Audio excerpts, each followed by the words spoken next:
This is the July 4th edition of our Sunday morning on Robin Hood Radio, even though it's the 5th. And even though it's the 5th, we have WIllie Hallihan with us, taking some time off of vacation time this weekend. We're sporting a cause. Sportingacause.com is Willie's website. He has blogs there and also updated information on events that are going on that are all sports-related fundraisers, and they're in chronological orders, and they all have the information. And then there's even links, if you need that, to click on links to get more information or to register for these events. So we wish Willie, happy birthday, America, Willie. Thank you, Marshall. Same to you. The weather's great, and people are going to use their creativity to find ways to entertain themselves, and it's all good. I'm suffering still from the pollen-related issue with my voice, so I think as I move along, my voice might start to degrade, but hopefully I can get through it all right. This is going to be a different kind of show today. For the first time, next week, in the coming week, there are no events. It's the first time it's happened in the 2.5 years I've been doing this. Of course, it's because events have been canceled or postponed to a later date into the fall or whatever. And but this gives me an opportunity. A few weeks ago, I mentioned that when things were slow, and I'm sure there'll be others besides this coming week, I have an opportunity to talk about individual charities. 2 or 3 weeks ago, I talked about the Special Olympics. And today, I wanted to talk about the American Foundation for Suicide Prevention because they have a couple of events coming up in the fall. And my blog this week, which will be up on my website and Facebook, it's not up there yet, so you'll be hearing it here first, folks. I'd like to read that, too, because it involves a couple of people in our area who will be attending one of the American Foundation for Suicide Prevention, the AFSP, sponsors the Out of the Darkness community walks. There are 2 of them coming up in September and early October, and I know it seems like a long way off. We're talking 3 months out, but that's the way these events work. I've done this before, but I'll contrast a walk with, say, a 5K race. In a 5K race, people go, they pay their registration at $25, $30, they get a T-shirt, and they run the race, and the proceeds go to the cause. In a walk or walkathon, every individual is, in effect, a fundraiser. They start months in advance. They're starting now for these September and October events. And each person who goes solicits funds from their friends and neighbors and coworkers and so forth, and they bring those funds to the event. And these walks bring hundreds of people, sometimes 1,000. So it's a very powerful fundraising model, if you will. And it's not uncommon for an event like, say, Walk to End Alzheimer's can raise $100,000, even in a small market like ours here in the tri-state area.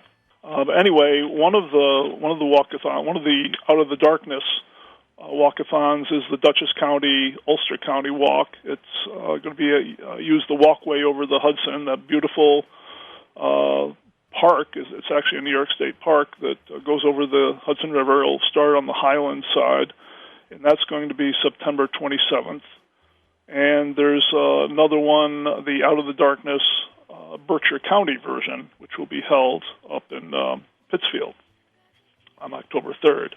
And there'll be links on my website to find that. And what I'd like to do now, if I may, is, as I said, I wrote a blog this week that addresses the Out of the Darkness community walk. And there are a couple people in our area, whom we know, who are fundraising for that walk and will be attending it. So here we go. This is my blog. It will be the most comforting, nurturing stroll these folks take this year. Hundreds will traverse the walkway over the Hudson this fall during the Out of the Darkness community walk, sponsored by the American Foundation for Suicide Prevention, the AFSP. You'll see teams of walkers sporting T-shirts with the names and faces of loved ones lost to suicide. They will wear a variety of colored beads, each signifying a particular form of loss. White beads mean the loss of a child. Orange, the loss of a sibling. Gold, the loss of a parent. If you struggle with your own thoughts of suicide, there are green beads there for you. Thomas Sherwood and his wife Marie will be walking with Team Joe. Thomas will wear orange in honor of his brother Joey, who died 5 years ago. They'll be joined by Joey's widow, Joy. She'll be wearing red. The mood will be, at times, surprisingly upbeat because they are a gathering of kindred spirits. They understand what each other is going through far better than the outside world can know. Their mantra is, "You're not alone." That's where the nurturing and comforting come in. But there'll be somber reflection, too, as people step to the microphone to tell of their loss. I'm wearing white today because I lost my twin boys, both of them. Their words yank at your heart. Maybe these expressions are cathartic for them. I hope so. But this event is also a fundraiser. The teams seek donations to help support the important work that the AFSP does. They teach grade schoolers about mental health, continue research into what causes people to attempt suicide, and educate the general population about what behaviors to look for and how to get help for someone who exhibits these warning signs.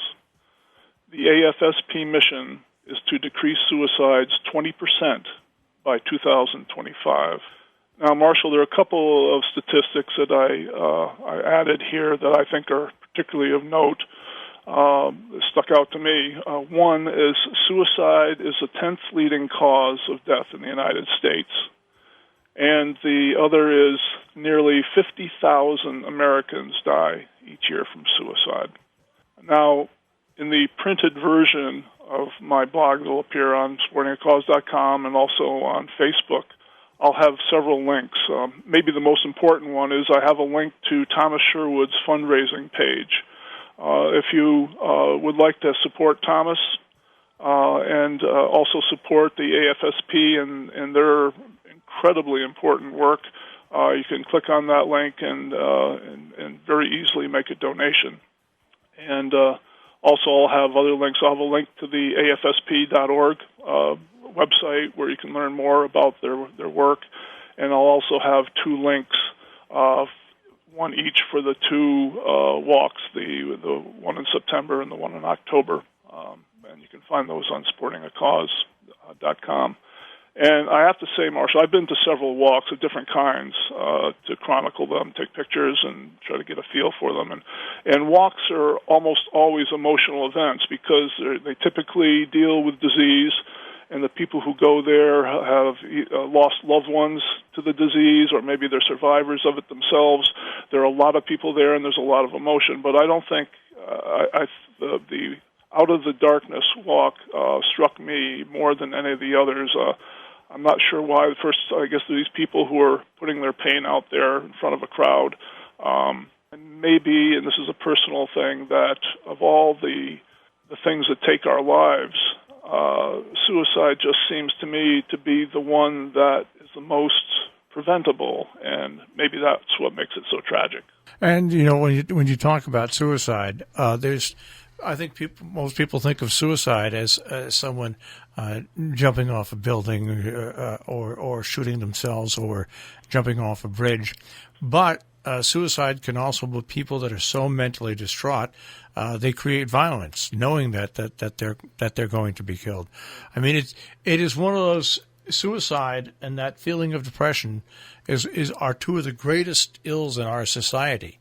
I don't know if you remember years ago, there was a whole thing put together here on depression and dealing with depression. And if people had depression, Dave Beresdorfer and I, we'd known each other for a long time, we both showed up and talked about our bouts with depression. And you just don't expect it from the people that you see. But depression untreated, for whatever reason that depression is, can turn into suicide. And it is one of the most preventable forms of death that's around.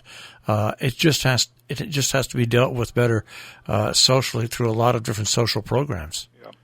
And they say on their website, the FSP, that and I didn't know this, that very rarely is suicide the result of just one factor? It's usually two or more that contribute to that attempt. Well, once again, for the local donations there for the Sherwood family, let's give that address once again. Well, it's a long link. I'll have it on my website. Okay, so all people have to do is go to sportingacause.com. Go to sportingacause.com. It'll be the blog, the top blog on the homepage. It'll be one of the first things you come to, and just click on the blog, and it'll take you to the link to Thomas Sherwood's fundraising drive. Important topic, Willie. I know it's a holiday weekend, and sometimes people like to get away from it, but it's something that you just can't get away from. It doesn't matter what ethnicity, what age you are, what country, what section of the country you are from. The reasons for suicide are the same in all those regions. Yeah, and these days, all it takes is this blanket of despair that seems to fall on us now with all the things that are going on. I'm sure the need to address it's just all the stronger. All right, so more information at sportingacause.com. Willie, we'll speak to you again next week. Okay, Marshall, thanks so much.